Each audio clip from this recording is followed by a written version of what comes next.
আমি কবিতা লিখতে চাই। কিভাবে একটু একটু করে গড়ে উঠেছে এই আধুনিক শহর। আমি কবিতা লিখতে চাই। এই উন্নয়নের পিছনে কে এই জাদুকর? আমি লিখতে পারি না বলি কি তাকে করা হবে না সম্মান? স্বপ্নের এই শহর নির্মাণে যার সবচাইতে বেশি অবদান, আমি কি পারবো তাকে করিতে সম্মান? প্রতিটা শিক্ষা অঙ্গনে তার রয়েছে অবদান, সে মোদের উন্নয়নের জাদুকর। আমি কবিতা লিখতে চাই। শহর থেকে প্রত্যন্ত গ্রামের যোগাযোগ ব্যবস্থায় রয়েছে তার প্রচন্ড খেয়াল।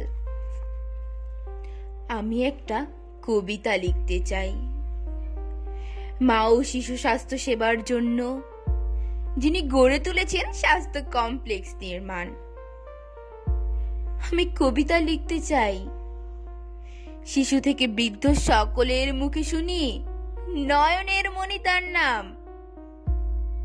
আমি লিখতে পারি না বলে কি তাকে করা হবে না সম্মান? তাই আমি একটি কবিতা লিখতে চাই। আমি লিখবো যাকে নিয়ে সে যে নিজেই এক উন্নয়নের কবি। সে মোদের নূরে আলম চৌধুরী।